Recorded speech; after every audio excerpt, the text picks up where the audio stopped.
முக்கிய செய்தி, எதிரி கட்சியாக இல்லாமல் நல்ல எதிர்கட்சியாக செயல்படுவோம் என்று எதிர்கட்சி தலைவராக பதவியேற்க இருக்கக்கூடிய உதயநிதி ஸ்டாலின் தெரிவித்திருக்கிறார். மக்களுக்கும் அரசுக்கும் இடையிலான ஊடகமாக இனி நாங்கள் தான் இருப்போம் என்றும் உதயநிதி ஸ்டாலின் தெரிவித்திருக்கிறார். சட்டமன்றத்திலும் மக்கள் மன்றத்திலும் ஆற்றல் மிகு எதிர்கட்சியாக மக்கள் குரலை எதிரொலிப்போம் என்றும் உதயநிதி ஸ்டாலின் தெரிவித்திருக்கிறார்.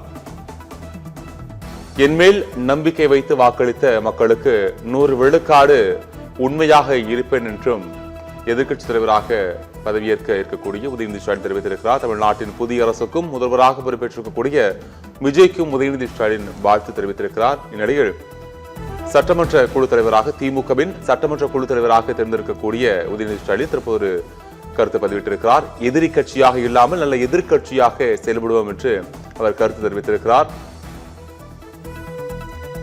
எதிரி கட்சியாக இல்லாமல் நல்ல எதிர்கட்சியாக செயல்படுவோம் என்றும் மக்களுக்கும் அரசுக்கும் இடையிலான ஊடகமாக இனி நாங்கள் தான் இருப்போம் என்றும் எக்ஸலம் வாயிலாக உதயநிதி ஸ்டாலின் தெரிவித்திருக்கிறார்.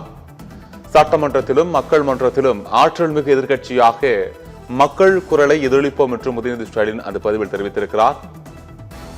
என்மேல் நம்பிக்கை வைத்து வாக்களித்த மக்களுக்கு 100 விழுக்காடு உண்மையாக இருப்பேன் என்றும் அவர் தெரிவித்திருக்கிறார்.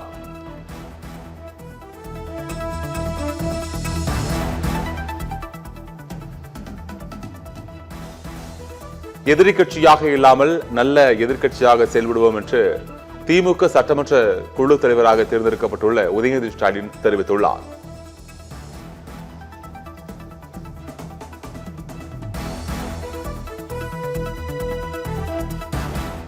மக்களுக்கும் அரசுக்கும் இடையிலான ஊடகமாக இனி நாங்கள் தான் இருப்போம் என்று எக்ஸலத்தில் பதிவிட்டிருக்கக்கூடிய உதயநிதி தெரிவித்திருக்கிறார்.